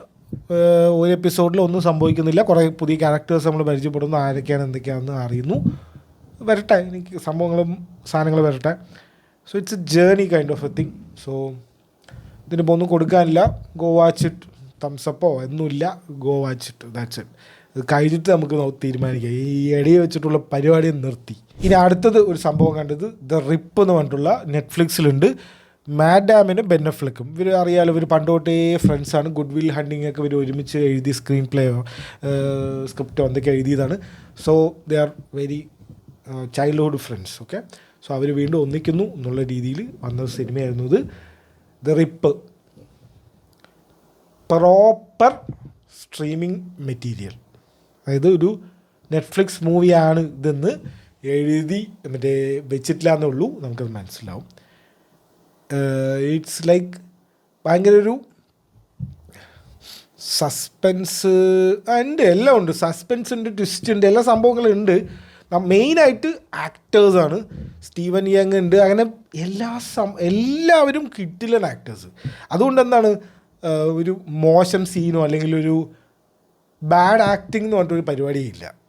അതായത് സ്ക്രിപ്റ്റ് ഇത്തിരി ഡൗൺ ആകുമ്പോഴും അതിന് അവർ ആ ആക്ടിങ് വെച്ചിട്ട് അവർ അതിൻ്റെ ഒരു സംഭവം വെച്ചിട്ട് അവർ അതിനെ ഓവർകം ചെയ്യുന്നുണ്ട്. പിന്നെ മെയിനായിട്ട് ടെൻഷൻ അടിപ്പിക്കുന്നുണ്ട്. ആ ഒരു എന്താണ് നടക്കുന്നതെന്ന് നമുക്ക് കുറേ അവസാനം മനസ്സിലാവുള്ളൂ ഇതെന്താണ് അപ്പോൾ ഇവർ ഇങ്ങനെ ചെയ്യണ് എന്നായിരിക്കും നമ്മുടെ ചിന്ത. സോ അതാണ് ബേസിക്കലി സിനിമ. സ്ട്രീമിംഗ് മൂവി നിങ്ങൾക്ക് ആർക്കെങ്കിലും എന്താണ് ഈ നെറ്റ്ഫ്ലിക്സ് സിനിമ എന്ന് ആരെയും ചോദിച്ചതിനെന്താ റിപ്പ് കണ്ടോ എന്ന് പറയാം, ധൈര്യമായിട്ട് റെക്കമെൻഡ് ചെയ്യുക അല്ലെങ്കിൽ പറഞ്ഞു കൊടുക്കുക, എന്ത് വേണമെങ്കിൽ ചെയ്തോ. The rip. ഓക്കെ, സ്റ്റോറിയും ഇതൊന്നും ഇല്ല, ട്രെയിലറിലുണ്ട്, അതൊക്കെ കണ്ടത് തന്നെ, ട്രെയിലറുള്ള സാധനം തന്നെ ഉള്ളൂ. So I'm giving a thumbs up for the rip. Okay, go watch it. So ഇനി നമ്മുടെ big news for unemployed people. Let's go. ഈ ആഴ്ചയിൽ നടന്ന മെയിൻ സംഭവങ്ങൾ. ആദ്യത്തെ നമ്മുടെ പെൻഗ്വിൻ്റെ കാര്യം. ഞാനിത് ആദ്യം കണ്ടപ്പോൾ ശ്രദ്ധിച്ചില്ല, പിന്നെ എനിക്ക് തുര വന്നു, ഒരു 3, 4, 5 ഓക്കെ, പിന്നെ അത് വന്നുകൊണ്ടേയിരിക്കുന്നു. അതിൻ്റെ റിയാക്ഷൻ, അതിൻ്റെ അത് പെൻഗ്വിനെ ആലോചിച്ച് കരയണു, പെൻഗ്വിൻ മറ്റേ അങ്ങനെയാണ് ഇങ്ങനെയാണെന്നൊക്കെ പറഞ്ഞിട്ട് തിയറി ഇറക്കണോ എന്തൊക്കെയോ നടക്കുന്നുണ്ട് ഇൻസ്റ്റാഗ്രാമിൽ. എന്തെങ്കിലും ഒരു വൈറലായാൽ മതിയല്ലോ, പിന്നെ അതിൻ്റെ പിന്നാലെ പിടിച്ചിട്ട് പിന്നെ അങ്ങനെ പോവുമല്ലോ. സോ എന്താണ് ഈ പെൻഗ്വിൻ്റെ, ഇനിയിപ്പോൾ ആരെങ്കിലും കാണാത്തവരുണ്ടെങ്കിൽ എന്താ ഞാൻ അവിടെ പ്ലേ ചെയ്യുക. So this is it. ഒന്നുമില്ല, ഒരു പെൻഗ്വിൻ അതിൻ്റെ ഹേർഡ്, അതിൻ്റെ കൂടെയുള്ള ആൾക്കാരിനെ വിട്ട് അതിൻ്റെ ഫീഡിങ് ഗ്രൗണ്ട്സ് വിട്ടിട്ട്, കാരണം പെൻഗ്വിൻസ് അറിയാലോ എപ്പോഴും ഒരുമിച്ചാണ് നിൽക്കുക, അവരങ്ങനെ ഒറ്റയ്ക്കോ അല്ലെങ്കിൽ അങ്ങനെ ഒരു കൂട്ടം കൂടിയിട്ട് എപ്പോഴും നിൽക്കും, എപ്പോഴും ഒരു 2-3 ആൾക്കാരുണ്ടാവും. അല്ലാണ്ട് ഒറ്റയ്ക്ക് അങ്ങനെ ഒരു പെൻഗ്വിനെ പരിപാടി ഉണ്ടോ? കുറേ ടൈപ്പ് പെൻഗ്വിൻ ഉണ്ട്, പക്ഷെ എന്നാലും അങ്ങനെ ഒരു സംഭവം കണ്ടിട്ടില്ല. നമ്മളെപ്പോഴും ഫോട്ടോസ് ആയാലും അങ്ങനെ ആയാലും എപ്പോഴും ഒരുമിച്ചായിരുന്നു അവർ നിൽക്കുക. അപ്പോൾ ഒരു പെൻഗ്വിൻ അതിൻ്റെ കൂട്ടം വിട്ടിട്ട് നടന്ന് അകലുകയാണ് ഇങ്ങോട്ട്, ആരുമില്ലാത്തൊരു ദിശ നോക്കി. അങ്ങനെ ഒരു സാഹിത്യമൊക്കെ ഇട്ടിട്ടാണ് ഇത് പറയുന്നത്. അപ്പോൾ എന്താണ് ഈ സംഭവം? ഈ ഫൂട്ടേജ് എവിടെ നിന്നാണെന്ന് ചോദിച്ചു കഴിഞ്ഞാൽ 2007 ഇറങ്ങിയ encounters at the end of the world എന്ന് പറഞ്ഞിട്ടുള്ള ഒരു ഡോക്യുമെൻ്ററിയാണ്. വേർണർ ഹെർസോഗ് എന്ന് പറഞ്ഞിട്ടുള്ള ഒരാളെടുത്ത ഡോക്യുമെൻ്ററിയാണ്. അന്റാർട്ടിക്കയിലാണ് കഥ നടക്കുന്നത്. അന്റാർട്ടിക്കയിലല്ലേ ഉള്ളൂ പെൻഗ്വിൻ, ഐ മീൻ സൗത്ത് പോളിലുള്ളൂ, നോർത്ത് പോളിലല്ലോ. അപ്പോൾ പെൻഗ്വിൻ്റെ ഒരു സംഭവമാണ് കാണിക്കുന്നത്. അപ്പോൾ ആൾക്കാർ ഇതിനെ ഇൻട്രപ്റ്റ് ചെയ്ത് എന്താണിത്, എന്താ ഇതുകൊണ്ട് ഉദ്ദേശിക്കുന്നത്, അതായത് ഒന്നുമില്ല, ഈ പെൻഗ്വിൻ ഇങ്ങനെ പോവാണ്. Is he lost? അതിൽ തന്നെ ചോദിക്കുന്നത് ബട്ട് വൈ? നമ്മുടെ മുകേഷ് ചോദിക്കുന്ന പോലെ ഈ ഡോക്യുമെൻ്ററിയിലെ നറേറ്റർ തന്നെ ചോദിക്കുന്നുണ്ട്, but why is he leaving his group and is leaving to the mountains. അതായത് ദൂരെ ഒരു 70-80 കിലോമീറ്റർ ദൂരെ മൗണ്ടൻസ് കാണാൻ പറ്റും. അപ്പോൾ ആ മൗണ്ടൻ നോക്കി ഒറ്റയ്ക്കൊരു പെൻഗ്വിൻ നടന്നു പോകണം. അപ്പോൾ ആൾക്കാർ അതിനെ പറയുന്നത് he's not lost, he's on a mission. Nihilist penguin എന്നാണ് ഇതിൻ്റെ പേര്. നിങ്ങൾക്ക് സെർച്ച് ചെയ്യാൻ എളുപ്പത്തിന് പറഞ്ഞുതരാം. അനൈലിസ്റ്റ്, NHILIST, അനൈലിസ്റ്റ് പെൻഗ്വിൻ അടിച്ചാൽ നിങ്ങൾക്ക് ഇതിന് വീഡിയോസൊക്കെ കിട്ടും. ഒരെണ്ണം കണ്ടാൽ മതി, പിന്നെ ഇൻസ്റ്റാഗ്രാമിൽ നിങ്ങൾക്ക് ഒരു 5 എണ്ണം കാണിച്ചു തരും. അപ്പോൾ അനൈലിസ്റ്റ് എന്ന് പറഞ്ഞാൽ എന്താ, ലൈക്ക് നമ്മുടെ ഈ ഫണ്ടമെൻ്റൽ ആസ്പെക്ട്സ് ഓഫ് ഹ്യൂമൻ ലൈഫും ആ ഒരു ജനറലി ആക്സെപ്റ്റഡ് സംഭവങ്ങളിലൊക്കെ ക്യാൻസൽ ചെയ്യുന്ന ഒരു പരിപാടിയാണല്ലോ. ഓക്കെ ഈ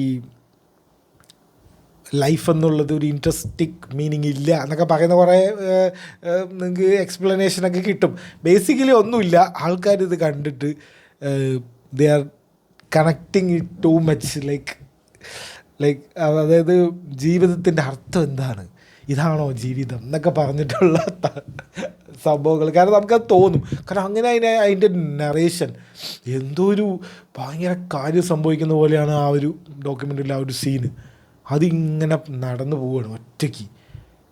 അപ്പോൾ എന്തിനാണത് പോകുന്നത്?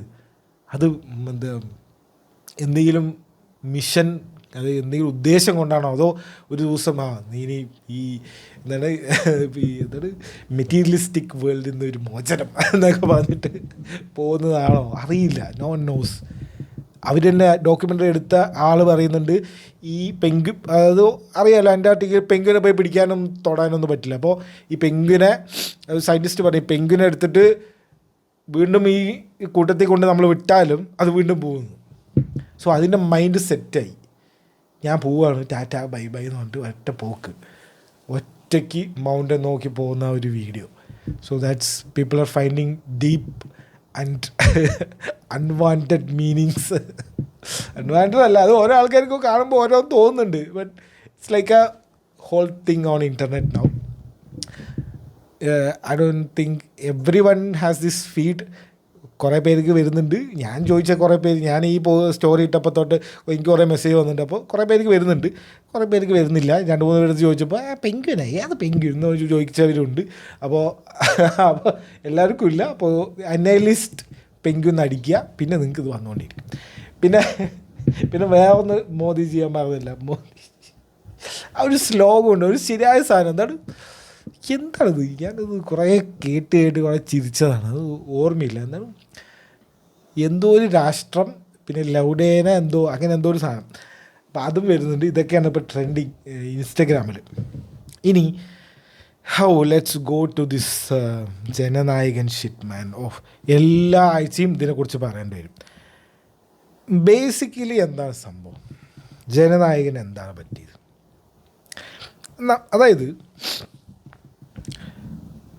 ജനനായകൻ, നിങ്ങൾക്ക് അത് കഴിഞ്ഞ വീഡിയോ കണ്ടവർക്ക് അത് ഓൾറെഡി അറിയായിരിക്കും. ഒന്നുമില്ല, ഇവർക്ക് UA സർട്ടിഫിക്കറ്റ് തരാമെന്ന് പറഞ്ഞു റീജിയണൽ ഓഫീസിൽ നിന്ന്.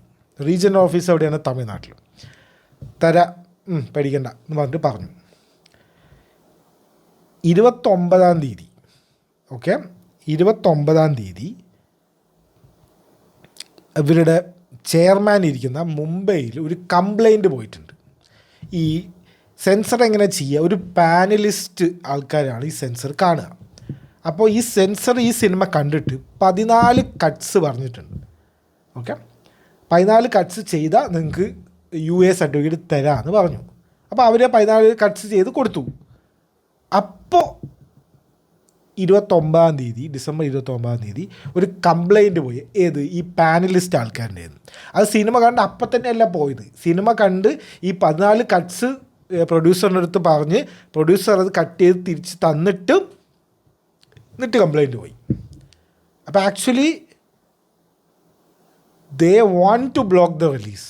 ബേസിക്കലി ഒരു കോമൺ സെൻസ് വെച്ച് നോക്കുകയാണെങ്കിൽ അതിൻ്റെ ഒരു സംഭവം എന്താ വെച്ച് കഴിഞ്ഞാൽ 29-ാം തീയതി ചെയർമാൻ്റെ അടുത്ത് പറഞ്ഞു. ചെയർമാൻ്റെ അടുത്ത് എന്ത് പറഞ്ഞു? ഒരു പരാതി വന്നു. ചെയർമാൻ്റെ അടുത്ത് പരാതി വന്നു. അത് പ്രൊഡ്യൂസറിനെ അറിയിക്കുന്നത് ഇങ്ങനെ ഒരു പരാതി ഉണ്ട്, ഇത് റിവ്യൂ കമ്മിറ്റിക്ക് വിടുകയാണ് എന്നുള്ളത് 29-ാം തീയതി കഴിഞ്ഞിട്ട് 5-ാം തീയതിയെ പ്രൊഡ്യൂസറിനെ അറിയിച്ചു. അതുവരെ ഇവർ നോക്കിയിരിക്കുക. ഇപ്പം സർട്ടിഫിക്കറ്റ് കിട്ടും. കാരണം അവരുടെ അടുത്ത് പറഞ്ഞിട്ടുണ്ട്, മെയിലുണ്ട്, നിങ്ങൾക്ക് സർട്ടിഫിക്കറ്റ് തരാം എന്ന് പറഞ്ഞിട്ടുള്ള മെയിലുണ്ട് പ്രൊഡ്യൂസറിൻ്റെ അടുത്ത്. ബേസിക്കലി എന്താണ്? ഇവരിനെ വെയിറ്റ് ചെയ്യിപ്പിച്ച് നൈസിൽ ഊമ്പിച്ചു. 5-ാം തീയതി റിവ്യൂ കമ്മിറ്റിക്ക് വിട്ടു. 5-ാം തീയതി റിവ്യൂ കമ്മിറ്റിക്ക് വിട്ടാൽ എന്താണ്? 10 ദിവസം എടുക്കും റിവ്യൂ കമ്മിറ്റി മിനിമം. അപ്പോൾ അത് കഴിഞ്ഞിട്ട് വീണ്ടും ഇപ്പോൾ എന്ത് ചെയ്തിട്ടുണ്ട്? ഇപ്പോൾ കോടതിയിലാണ്. ജനുവരി 20-ാം തീയതി കോടതിയിൽ കേസ് എടുത്തിട്ടുണ്ട്. ആ കേസിൽ വാദിച്ചത് എങ്ങനെയാണെന്ന് വെച്ച് കഴിഞ്ഞാൽ, ഇവർ ഈ ജനനായകൻ്റെ ആൾക്കാരും ഈ പ്രൊഡ്യൂസറിൻ്റെ ആൾക്കാരും തമ്മിലാണ് ഈ വാദം. അപ്പോൾ ഇവർ പറയുന്നത് ഒരു സിംഗിൾ ബെഞ്ച്, ഒരു ജഡ്ജ് എന്ത് ചെയ്തിട്ടുണ്ട് പറഞ്ഞാൽ, ഒരു മദ്രാസ് ഹൈക്കോടതിയിൽ ഇവർ അതിൻ്റെ ഇടയിൽ പോയപ്പോൾ UA സർട്ടിഫിക്കറ്റ് ഇഷ്യൂ ചെയ്യാൻ വേണ്ടി പറഞ്ഞിട്ടുണ്ട്. അതിനെ പിന്നെ സ്റ്റേ വാങ്ങിച്ചതാണ് സെൻസർ ബോർഡുകാർ. അപ്പോൾ ഇത് ഞങ്ങളുടെ തീരുമാനം, ഇത് റിലീസ് ചെയ്യരുത് എന്നാണ്. എന്നിട്ടും ഈ ജഡ്ജ് എന്തിനാ അങ്ങനെ ചെയ്ത്, ഇവരിത് അറിഞ്ഞിട്ടും പിന്നെ എന്തിനാണ് ഈ കേസ് കൊടുക്കാൻ പോയത് എന്ന് പറഞ്ഞിട്ടുള്ള വാദമാണ് സെൻസർ ബോർഡുകാർ വയ്ക്കുന്നത്. പ്രൊഡ്യൂസറുകാർ പറയുന്നത് ഈ 14 കട്ട്സ് ഇവർ കണ്ടിട്ടല്ലേ പറഞ്ഞത്, അപ്പോൾ ആ കട്ട് ഞങ്ങൾ ചെയ്തു കൊടുത്തു. പിന്നെ ഈ കംപ്ലൈൻറ്റ് എവിടെ നിന്ന് വന്നു, ആരാണ് കംപ്ലൈൻറ്റ് കൊടുത്തത് അത് പറയും എന്ന് പറയുമ്പോൾ ഇവർ പറയുക അത് ഞങ്ങളുടെ ഇൻറ്റേർണൽ കാര്യമാണ്, അത് പുറത്തു വിടാൻ പറ്റില്ല. അപ്പോൾ എന്താണ് ബേസിക്കലി പടം? ശരിയായി പൊളിറ്റിക്കല്ലേ. അതായത് 25-ാം തീയതി തൊട്ട് ജനുവരി 5-ാം തീയതി വരെ പിന്നെ പറ്റിച്ചിരിക്കുക, സർട്ടിഫിക്കറ്റ് തരാന്ന് പറഞ്ഞിട്ട്. സിനിമ കഴിഞ്ഞ് 25-ാം തീയതി എല്ലാ കട്ട്സും എല്ലാം പറഞ്ഞ് 4 ദിവസം കഴിഞ്ഞിട്ട് കംപ്ലൈൻറ്റ് കൊടുത്തിരിക്കുക ഈ സിനിമ കണ്ട ഒരു പാനലിസ്റ്റല്ലേ സിനിമ കണ്ടിട്ടുള്ളൂ. അപ്പോൾ അവർക്കല്ലേ കംപ്ലൈൻറ്റ് കൊടുക്കാൻ പറ്റുള്ളൂ. പാനലിസ്റ്റിനെ റാൻഡമായിട്ടാണ് സെൻസർ ബോർഡുകാർ എടുക്കുക എന്നൊക്കെയാണ് നിയമം. ഇപ്പോൾ ഇവരെന്താണ് ചെയ്തതെന്ന് അറിയില്ല. ഇനി അണ്ണനെ ഇനി BJPയിലോ അല്ലെങ്കിൽ എന്തെങ്കിലും പാർട്ടി ചേരാണ്ട് ഇനി ഇത് വിടില്ല എന്നാണ് എനിക്ക് തോന്നുന്നത്.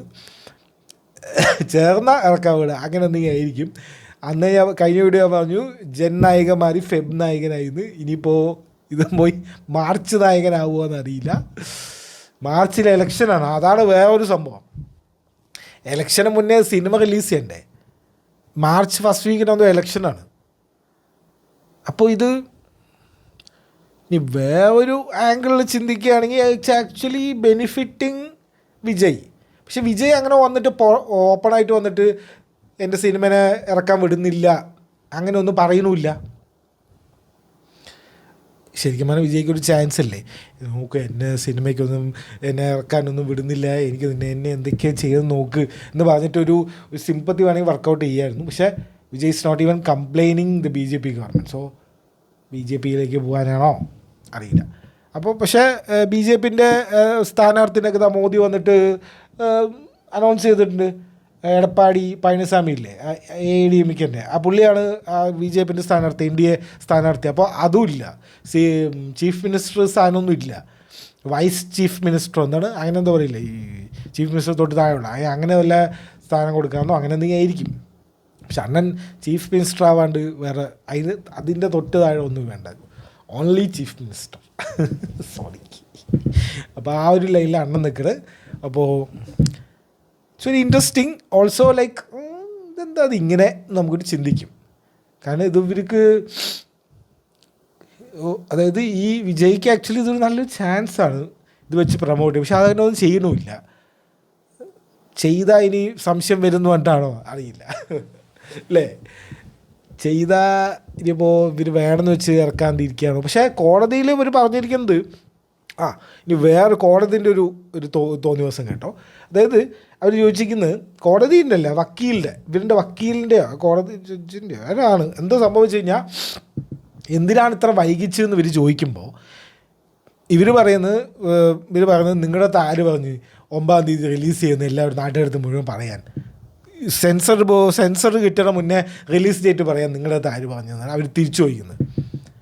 അപ്പോൾ ഇവർ റിപ്ലൈ കൊടുത്തത് എന്താ വെച്ച് കഴിഞ്ഞാൽ ലോകത്തുള്ള എല്ലാ സിനിമയും ഒരു റിലീസ് ഡേറ്റ് വയ്ക്കും, അതിന് മുന്നേ സെൻസർ എങ്ങനെയെങ്കിലും കട്ട്സും മറ്റേതൊക്കെ ചെയ്ത് കിട്ടും. അങ്ങനെയാണ് ഇതുവരെയുള്ള ഒരു കീഴ്വഴക്കം.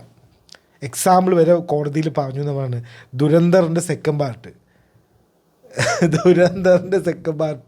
ഇപ്പോൾ മാർച്ച് 19 റിലീസ്, അത് എല്ലാവർക്കും അറിയാം.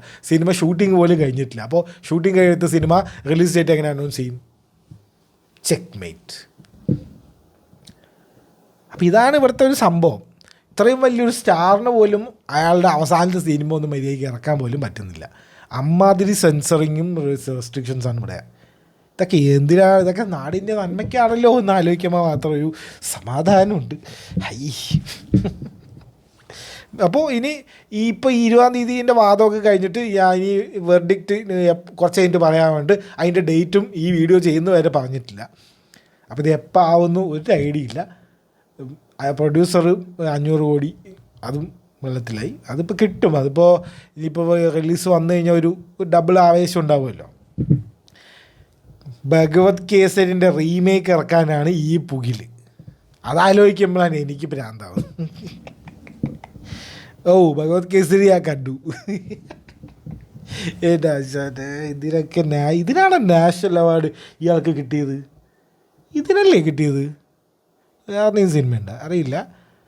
എൻ്റെ മോനോ,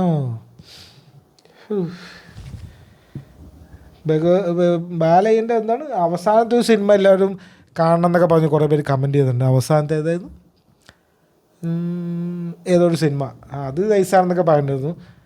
ഇതൊക്കെ എങ്ങനെ കണ്ടിരിക്കണാവോ അറിയില്ല. പിന്നെ അണ്ണൻ എപ്പോഴും റീമേക്ക് ചെയ്തിട്ടാണ് ശീലം. മഹേഷ് ബാബുവിൻ്റെ സിനിമകളായിരുന്നു പണ്ട് റീമേക്ക് ചെയ്ത് ഹിറ്റാക്കുക. ഇപ്പോൾ അത് നൈസായിട്ട് മാറ്റിയിട്ട് ബാലയ്യ ആയിരുന്നുള്ളൂ. ഓക്കെ, സോ ഇതിനൊക്കെ റീമേക്ക് ചെയ്യാൻ ഇത്ര പ്രശ്നമുണ്ടോ? അറിയില്ല. ശരി, ഓക്കെ. ഇനി അടുത്ത കാര്യം നോക്കാൻ പോയി കഴിഞ്ഞാൽ നമ്മുടെ Beckham family drama. So it's like എന്തത് അങ്ങനൊരു സംഭവമാണിത്. So what's really happening? ഞാനിങ്ങനെ റാൻഡമായിട്ടൊരു സംഭവം ഒരു മീമ ട്രോളൊക്കെ കണ്ട, അതായത് ബ്രൂക്ലിൻ ബെക്കാം ഉണ്ടല്ലോ, ബ്രൂക്ലിൻ ബെക്കാം കല്യാണം കഴിച്ചിട്ടുണ്ടായത് 2022 കാര്യമാണത്. നിക്കോള പെൽറ്റ്സ് എന്ന് പറഞ്ഞിട്ടുള്ള ഒരു പെൺകുട്ടീനെ കല്യാണം കഴിച്ചിട്ടുണ്ടാകുന്നു. ബ്രൂക്ലിനാണ് മൂത്ത മകൻ തോന്നുന്നു ബെക്കാമിൻ്റെ. അപ്പോൾ പുള്ളി ഒരു സ്റ്റോറി ഇട്ടു. അതായത് ഒരു ന്യൂസ് ആദ്യം വന്നത്, ഞാൻ ആ ടൈം ലൈൻ ആ ന്യൂസ് തന്നെ ആയിട്ട് കറക്റ്റ് ഓർഡർ പറഞ്ഞുതരാം. അതായത് ബ്രൂക്ലിനും അച്ഛനും അമ്മയും ആയിട്ട് അൺഫോളോ ചെയ്തു ഇൻസ്റ്റഗ്രാമിൽ നിന്നുകൊണ്ടാണ് ഈ ബ്രിട്ടീഷ് ഈ ടാബ്ലോയിഡ്സ് ഒക്കെ ആദ്യം റിപ്പോർട്ട് ചെയ്യുന്നത്. അപ്പോൾ എന്താ സംഭവം നോക്കിയപ്പോൾ അൺഫോളോ ചെയ്തതല്ല, ബ്രൂക്ലിൻ അച്ഛനും അമ്മേനെയും അക്കൗണ്ട് ബ്ലോക്ക് ചെയ്തതാണെന്ന് അനിയൻ വന്ന് കൺഫേം ചെയ്തു ഇൻസ്റ്റഗ്രാമിൽ. അതും സ്റ്റോറി ഇട്ടിട്ട്. അതിനുശേഷം ബ്രൂക്ലിൻ്റെ ഒരു സ്റ്റോറി, ഈ അമ്മായിയമ്മ പോരുണ്ടല്ലോ, ഇത് നമ്മുടെ നാട്ടിലുണ്ട്, ഡേവിഡ് ബെക്കാമിൻ്റെ വീട്ടിൽ വരുന്നുണ്ട്. അതായത് സ്റ്റോറി ഇങ്ങനെയാണ്, സ്റ്റോറി വൈൽഡ് സ്റ്റോറി. അതായത് നിക്കോള എന്ന് പറഞ്ഞിട്ടുള്ള പെൺകുട്ടീനെ ആദ്യമൊക്കെ അമ്മയ്ക്ക്, ബ്രൂക്ലിൻ്റെ അമ്മയ്ക്ക് വിക്ടോറിയ ബെക്കാമിൻ്റെ ഭാര്യയ്ക്ക് ഇഷ്ടമായിരുന്നു. ദേ വർ വെരി വെൽക്കമിങ്. എല്ലാവരും റിച്ചാണ്, ഇവരും റിച്ച് അവരും റിച്ച്, എല്ലാവരും റിച്ചാണ്. ഓക്കെ, അതുകൊണ്ട് ഇപ്പം അങ്ങനത്തെ പരിപാടിയൊന്നുമില്ല. പക്ഷെ ഇവർ തമ്മിൽ അടിച്ച് പിരിഞ്ഞു കല്യാണത്തിൻ്റെ സമയത്ത്. കല്യാണത്തിൻ്റെ പ്ലാനിങ്, വിക്ടോറിയ ബെക്കാം ഒരു ഡ്രസ്സ് ഡിസൈൻ ചെയ്ത് കൊടുക്കാമെന്ന് നിക്കോളിൻ്റെ അടുത്ത് പറഞ്ഞു എന്നും. ഇതൊക്കെ ഇത് നമ്മൾ ഉണ്ടാക്കി പറയുന്നതല്ല, ഇതൊക്കെ ബ്രൂക്ലിൻ കഥയായിട്ട് സ്റ്റോറി ഇട്ടിരിക്കുന്ന കാര്യമാണ് കേട്ടോ. നമ്മളൊന്നും ഉണ്ടാക്കി പറയുന്നില്ല. അമ്മാതിരി ഒരു സീരിയൽ സാധനം, ശരിയായ സീരിയൽ. അപ്പോൾ ഡ്രസ്സ് ഉണ്ടാക്കി കൊടുക്കാമെന്ന് പറഞ്ഞു അമ്മ. പക്ഷെ അവസാന നിമിഷം ഇവർ തമ്മിൽ എന്തോ ഒരു ചെറിയൊരു പിണക്കമായിട്ട് ഈ ഡ്രസ്സൊന്നുമില്ല, പൊടി ചെയ്തുകൊണ്ട് ഡ്രസ്സ് ഉണ്ടാക്കി തരില്ല പറഞ്ഞു. അപ്പോൾ ഇവരുടെയൊക്കെ ഡ്രസ്സ് എന്ന് പറഞ്ഞാൽ അതൊക്കെ ഡ്രസ്സ് നോക്കി ഇരിക്കാൻ വേണ്ടി കുറേ ടീംസ് ഉണ്ടല്ലോ. അപ്പോൾ ഇവർക്കൊക്കെ അത് ഭയങ്കര സംഭവമാണ്. നമുക്കിപ്പോൾ ഒരു ഡ്രസ്സില്ല, അവിടെ അടുത്ത് കടയിൽ പോയി വേറെ ഡ്രസ്സ് എടുക്കുക, അവിടെ അങ്ങനെയല്ല. അപ്പോൾ എന്ത് പറ്റിയെന്ന് വെച്ച് കഴിഞ്ഞാൽ അവസാന നിമിഷത്തിൽ ഇത് പറ്റില്ല പറഞ്ഞപ്പോൾ ഇവർ കുറേ ടെൻഷൻ അടിച്ചു എന്നും അത് ഭയങ്കര ഇഷ്യൂ ഉണ്ടായി എന്നൊക്കെയാണ് ഇവർ പറയുന്നത്. ഇനി ഏറ്റവും വിയേർഡ് കാര്യം എന്താ വെച്ച് കഴിഞ്ഞാൽ, ബ്രൂക്ലിൻ്റെ സ്റ്റോറിയാണ്. അതിൽ ഈ വെഡ്ഡിങ് ഡാൻസ് ഉണ്ടാവുമല്ലോ, ഭാര്യയും ഭർത്താവും തമ്മിൽ ആദ്യത്തെ ഡാൻസ്, ഫസ്റ്റ് ഡാൻസ് എന്നുകൊണ്ട് ഒരു റൊമാൻറ്റിക് ഡാൻസ് ഉണ്ടാവും. അപ്പോൾ അവർ അതിനെ കുറേ കാലമായിട്ട് പ്ലാൻ ചെയ്ത് വെച്ച ഡാൻസാണ്. ബ്രൂക്ലിൻ ഡാൻസ് കളിക്കാൻ പോയപ്പോൾ, ഭാര്യൻ്റെ അടുത്ത് റൊമാൻറ്റിക് ഡാൻസ് കളിക്കാൻ പോയപ്പോൾ അത് അമ്മ വന്ന് ഹൈജാക്ക് ചെയ്ത് അമ്മയും മകനും തമ്മിൽ ഡാൻസ് കളിച്ചു എന്നും, അമ്മ ഇൻഅപ്രോപ്രിയേറ്റ് ആയിട്ട് ഡാൻസ് കളിച്ചു എന്നും, this is the most humiliating thing I have ever experience in my life. 500 guest എന്തോ ഉണ്ടായിരുന്നു, അവരുടെ മുന്നിൽ വെച്ച് എന്നെ അപമാനിച്ച് എൻ്റെ തൊലി ഉരിഞ്ഞു. എൻ്റെ അമ്മ എന്നോട് ഇൻഅപ്രോപ്രിയേറ്റ് ആയിട്ട് പെരുമാറി. അങ്ങനെയാണ് ബ്രൂക്ലിൻ ബെക്കാം തന്നെ സ്റ്റോറി ഇട്ടത്. സോ അപ്പോഴേക്കും കുറേ മീംസും ട്രോൾസൊക്കെ വരുന്നുണ്ട്, കുറേ ഡാൻസ് ഒക്കെ വേണ്ടി. വിക്ടോറിയ ബെക്കാം പറഞ്ഞാൽ ഈ സ്പൈസ് ഗേൾസിൻ്റെയൊക്കെ മെയിൻ ആളാണ്. അപ്പോൾ she's like A fashion icon, main ആളാണ്. അതുപോലെ ഈ ബ്രൂക്ലിൻ ബെക്കാം എന്ന് പറഞ്ഞാൽ പ്രത്യേകിച്ച് ജോലിയും പരിപാടിയൊന്നും ഇല്ല. He's like a nepo kid, proper nepo കിഡാണ്. ഒരു പടിയൊന്നുമില്ല, ഇതൊക്കെ തന്നെ പടി.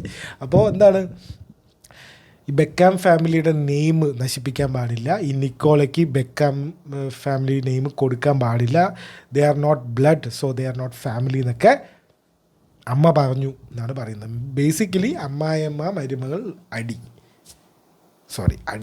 അതാണ് നടക്കുന്നത്. സോ അതിങ്ങനെ ഓപ്പണായിട്ട് നടക്കുമ്പോൾ ഈ become A news because they are like A celebrities, അത്രേ ഉള്ളൂ. ഇനി ഇവർ ഇതിനെ വിറ്റ് പൈസ ഉണ്ടാക്കും. ഇതിനെ ഇവർ ഇൻ്റർവ്യൂ ഒക്കെ കൊടുത്ത് അത് കാണാൻ കുറേ പേര്, പിന്നെ അതിനെ വെച്ചപ്പോൾ ഒരു എന്തെങ്കിലും ഡോക്യുമെൻ്ററി ഒക്കെ ഇറക്കി അത് വേറെ ചെയ്ത് അത് വിറ്റ് കാശാക്കും. നമ്മൾ ഇതൊക്കെ കണ്ട് ഇരിക്കും. So these are kind of the news and all the things happened last week. Okay, നമുക്ക് OTT റിലീസും നമ്മുടെ മൂവി റിലീസിലേക്കും പോവാം. ഇഷ്ടംപോലെ OTT റിലീസ് ഉണ്ട്. Let's go. കറൻ്റ്ലി 3 കിടിലൻ സീരീസുകൾ സ്ട്രീം ചെയ്യുന്നുണ്ട്. ഓരോ ആഴ്ച ഓരോ എപ്പിസോഡ് വെച്ച് വരുന്നുണ്ട്. Knight of the Seven Kingdom Monday വരുന്നുണ്ട്. Fallout Knight of the Seven Kingdom Jio ഹോട്ട്സ്റ്റാറിൽ വരുന്നുണ്ട്. ഫോൾ ഔട്ട് ആമസോൺ പ്രൈമിൽ എല്ലാ ബുധനാഴ്ചയും വരുന്നുണ്ട്. ഇൻഡസ്ട്രി എന്ന് പറഞ്ഞിട്ടുള്ള ഒരു സീരീസ് HBO ഉണ്ട്, എല്ലാം മൺഡേയും വരുന്നുണ്ട്. ഓക്കെ, അങ്ങനെ 3 സീരീസ് കിട്ടിലൻ ഇപ്പോൾ സ്ട്രീം ചെയ്യുന്നുണ്ട്. ഇനി ഇറങ്ങിയിരിക്കുന്നത് കോട്ട് സ്റ്റീലിംഗ് എന്ന് പറഞ്ഞിട്ട് നെറ്റ്ഫ്ലിക്സിൽ മറ്റേ അരനോസ്കിയോ ചങ്ങാൻ്റെ പേരൊരു വൃത്തിയായിട്ട് പേരാണ്, മറ്റേ നമ്മുടെ റിക്യൂ ഫോർ എ ഡ്രീം എടുത്തില്ലേ, ആ ചങ്ങാതിൻ്റെ ഒരു സിനിമ വന്നിട്ടുണ്ട് കോട്ട് സ്റ്റീലിംഗ് എന്ന് പറഞ്ഞിട്ട് നെറ്റ്ഫ്ലിക്സിൽ. ഞാൻ കാണണമെന്നുകൊണ്ടിരുന്നതാണ്, അത് ഞാൻ കണ്ടില്ല. കാരണം എല്ലാവരും നല്ലതൊന്നും പറയുന്നില്ല, പക്ഷേ watch it. I like that guy, he's like top guy, അറിയാലോ. പിന്നെ അഗത ക്രിസ്റ്റിൻ്റെ 7 Dials ഞാൻ ഒരു 2-3 എപ്പിസോഡ്സ് കണ്ടു. 2-3 അല്ല, ആകെ 3 എപ്പിസോഡ്സേ ഉള്ളൂ. ഒരു വലിയ എപ്പിസോഡ്സാണ്. ഞാൻ അത്ര കണ്ട് ഫുള്ള് കണ്ട ഇല്ല, ഞാനൊരു 1.5 എപ്പിസോഡ് എന്തോ കണ്ടു. അതെ ഒരു 1.5 എപ്പിസോഡേ കണ്ടിട്ടുള്ളൂ. ഇറ്റ്സ് ലൈക്ക് അഗത ക്രിസ്റ്റിൻ അറിയാലോ, ഈ ഒരു സംഭവം നടക്കും, പിന്നെ അതിൻ്റെ ചുറ്റും ഇൻവെസ്റ്റിഗേഷൻ കാര്യങ്ങൾ. So it's fine, it's very nice also. പിന്നെ ഹിസ് ആൻഡ് ഹേഴ്സ് എന്ന് പറഞ്ഞൊരു നെറ്റ്ഫ്ലിക്സിലൊരു സീരീസ് ഇറങ്ങിയിട്ട് എല്ലാവരും നല്ല അഭിപ്രായം പറയുന്നുണ്ട്. എനിക്ക് സമയം കിട്ടിയില്ല കാണാൻ. ജുജുത്സു കൈസൻ്റെ 3rd സീസൺ ഇറങ്ങിയിട്ടുണ്ട്. ഇതൊക്കെ എപ്പോൾ കാണാൻ, 5 എപ്പിസോഡ് എന്തോ ഇറങ്ങിയിട്ടുണ്ട്. തേഴ്സ്ഡേ ആണ് തോന്നുന്നു, തേഴ്സ്ഡേ അല്ലേ വരിക, അത് ഉറപ്പില്ല. തേഴ്സ്ഡേ ആണ് വരിക എന്നാണ് എൻ്റെ ഒരു ഇത്. അതൊന്ന് നോക്കേണ്ടി വരും. 5 എപ്പിസോഡ് ഇറങ്ങിയിട്ടുണ്ട്, നെറ്റ്ഫ്ലിക്സിലുണ്ട്. ഓക്കെ, പിന്നെ ഏതാ റിപ്പുണ്ട് നെറ്റ്ഫ്ലിക്സിൽ. സ്മാഷിങ് മെഷീൻ ഇറങ്ങിയിട്ടുണ്ട്. ഈ ഞാൻ നേരത്തെ പറയില്ലേ, സാഫ്ഡി ബ്രദേഴ്സ്, ഈ മാറ്റി സുപ്രീം എടുത്ത ആളുടെ വേറൊരു ഏട്ടനോ അനിയനുണ്ട്, ബെനി സാഫ്ഡി. പുള്ളി റോക്കിനെ വെച്ചിട്ട് A24 ഒരു സിനിമ എടുത്തിട്ടുണ്ടായിരുന്നു. അതുണ്ട് നമ്മുടെ ഇതിലാണ്, ആമസോൺ പ്രൈമിലുണ്ട്. എഡിങ്ടൺ എന്ന് പറഞ്ഞിട്ടുള്ള സിനിമ ജിയോ ഹോട്ട്സ്റ്റാർ ഇറങ്ങിയിട്ടുണ്ട്. അതുപോലെ ബ്യൂട്ടി എന്ന് പറഞ്ഞിട്ടുള്ള സിനിമ, ഈ സബ്സ്റ്റൻസ് മൂവിയില്ലേ, അതിൻ്റെ ഒരു സീരീസ് വേർഷൻ ഇറങ്ങിയിട്ടുണ്ട്, റയൻ മർഫിൻ്റെ. അത് ജിയോ ഹോട്ട്സ്റ്റാറിലുണ്ട്. ഓക്കെ, പിന്നെ ഇനി വരുന്ന റിലീസ് ഏതാണെന്ന് വെച്ച് കഴിഞ്ഞാൽ അനോമി എന്ന് പറഞ്ഞിട്ടുള്ള മറ്റേ ഭാവനൻ്റെയും റഹ്മാൻ്റെയും സിനിമ വരുന്നുണ്ട് ഫെബ്രുവരി 6 വലതുവശത്തെ കള്ളൻ നമ്മുടെ ജിത്തു ജോസഫിൻ്റെ സിനിമ വരുന്നുണ്ട് 30 ജനുവരി. ഇനി അതൊക്കെയാണ് വരാനുള്ളത്. പിന്നെ ഏതാ സിനിമ വരാനുള്ളത്? പിന്നെ ഈ അടുത്തൊന്നും തിയേറ്റർ റിലീസ് അങ്ങനെ ഇല്ല. തിയേറ്റർ റിലീസ് ഉണ്ടോയെന്ന് അറിയില്ല, എന്തെങ്കിലും കമൻറ്റ് ചെയ്യൂ. ഞാൻ നോക്കിയപ്പോൾ ഇതൊക്കെയാണ് കണ്ടത്. So that's it for this weeks video. See you in next week. Okay.